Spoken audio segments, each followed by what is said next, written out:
எல்லாருக்கும் வணக்கம். நம்ம எம்பிக்கள் எல்லாம் வந்து பல நாடுகளுக்கு வந்து நம்ம பாகிஸ்தானோட தொடுத்த ஒரு பயங்கரவாத கும்பலுக்கு எதிரா நடந்த ஒரு பதிலடி தாக்குதலை பற்றி ஒரு விளக்கம் கொடுக்க தான் எல்லாம் பல பேர் குழுக்களாக போயிருக்காங்க. நம்ம சிந்தூர் இப்போ ஆப்ரேஷனை பற்றி பேசுகிறதுக்கு. அதில் நம்ம அக்கா கனிமொழியாவும் அவங்களும் போயிருக்கிறாங்க. இன்றைக்கி மாஸ்கோவில் அவங்க பேசுனது ரொம்ப சிறப்பாக இருந்தது.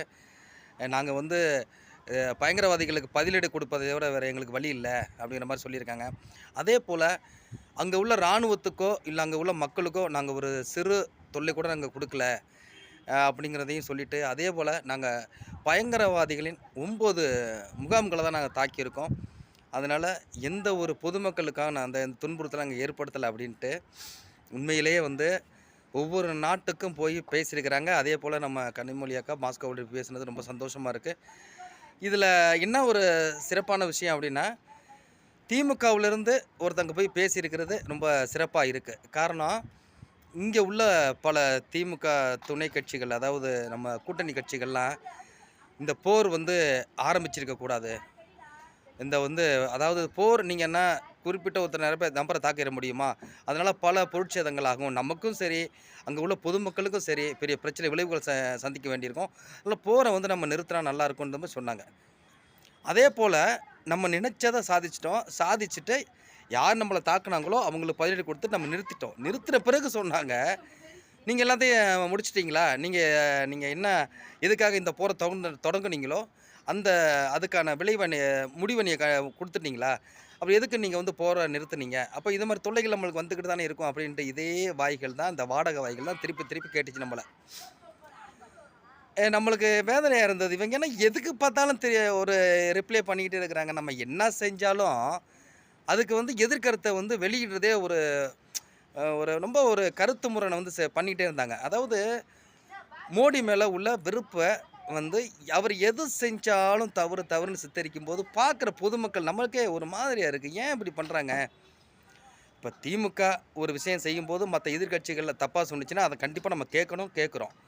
அதே போல் ஒரு இந்திய தாக்குதல் நம்ம வந்து கிட்டத்தட்ட 26 பேருக்கு மேலே பகல்கிழமை தாக்கிட்டு போனவங்கள நம்ம கரெக்டாக குறி வச்சு 9 முகாம்களை நம்ம அடிச்சிருக்கோம்.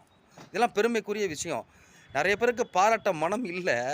ஆனால் இன்றைக்கி பாராட்டி கனிமொழி அக்கா வெளிநாடுகளில் போய் சொல்லும்போது இப்போ இந்த கூட்டணி கட்சிகளுக்கு பெரிய நெருடலாக இருக்குங்க. இதான் இப்போ இன்றைக்கி ஒரு பெரிய டாப்பிக்கை. இந்த கூட்டணி கட்சிகளுக்கு பெரிய நெருடலாக இருக்குது. நம்ம வந்து இதை எதுக்கிறதா இல்லை ஆதரிக்கிறதா என்னன்னே புரியாமல் ரொம்ப தடுமாறிக்கிட்டு இருக்கிறாங்க. இப்படி போய் திமுக வந்து அங்கே போய் அவங்க குரல் கொடுக்குறாங்களே மோடி அரசுக்காக, நம்ம இப்போ தாக்குதலை வந்து ஆதரித்து பேசுகிறாங்களே, இப்போ நம்ம என்ன ஸ்டாண்டு எடுக்கிறது அப்படின்ட்டு கம்யூனிஸ்ட்டும் சரி, விடுதலை சிறுத்தைகள், காங்கிரஸ் இதெல்லாம் வந்து ரொம்ப தடுமாறுது. ஏன்னா காங்கிரஸ் எதிர்க்கட்சி தலைவர் நம்ம இவர் ராகுல் காந்தி என்ன சொல்கிறார் தெரியுமா? நம்ம விமானங்கள் எத்தனை தாக்கப்பட்டு இருக்குது, எவ்வளோ சேதமாக இருக்குது, எனக்கு வந்து நம்ம நாடாளுமன்றத்தை கூட்டி எல்லாத்தையும் சொல்லுங்கள் அப்படின்னு சொல்லி எதிர்குரல் கொடுத்துக்கிட்டு இருந்தார். இது நம்ம உண்மையிலே சக்ஸஸ் பண்ணியிருக்கோமா, வெற்றி அடைஞ்சிருக்கோமா இல்லையாங்கிற கேள்விகள் எழுந்துக்கிட்டே இருக்கிற போது, இதை தாண்டி இவங்க இந்த குழுக்கள் பிரிஞ்சு போய் நம்ம வெற்றி பெற்றிருக்கோம். ஆனால் நாங்கள் கொடுத்த தாக்குதல் தவறு இல்லை, சரியான நபருக்கு பயங்கரவாதிகளை தான் நாங்கள் தாக்கியிருக்கோம் தவிர எந்த மக்களையும் நாங்கள் தாக்கலைங்கிற ஒரு விளக்கத்தை எல்லோரும் கொடுக்க போயிருக்காங்களோ அதில் கனிமொழியாக இருந்தது பெரிய சிறப்பு. அது தமிழ்நாட்டுக்கு பெரிய சிறப்பு. அது வந்து நம்ம திமுகன்னு சுருக்க தேவையில்ல. நான் பெருமையாக நினைக்கிறேன். நம்ம தமிழ்நாட்டிலேருந்து ஒருத்தர் போயிருக்கிறாங்கிறது ரொம்ப பெருமையாக இருந்தது. இதுலேயும் வந்து நம்ம வந்து அரசியல் பண்ணுங்கிற அவசியம் இல்லை. இதில் நம்ம தமிழ்நாட்டிலேருந்து ஒருத்தவங்க போய் அழகாக விளக்கம் கொடுத்து நமக்கு பெருமை சேர்த்துருக்கிறாங்க. அதில் நம்ம பெருமைப்படுறோம். ஆனால் அந்த கூட்டணி கட்சிகள் வருத்தப்படுது. ஒருவேளை திமுக அங்கிட்டு சாஞ்சிருமோ, இவங்களுக்கான பிரச்சனைக்காக இதை வந்து சரி கட்டுறாங்களா அப்படிங்கிற அவங்களுக்கு ஒரு யூகம் இருக்கும். என்ன தான் வெளிப்படையே பேச முடியாட்டியும் உள்ளே அவங்களுக்குள்ள ஒரு பேச்சுகள் ஓடிக்கிட்டு தான் இருக்கும். அது நடந்துக்கிட்டு இருக்கும்.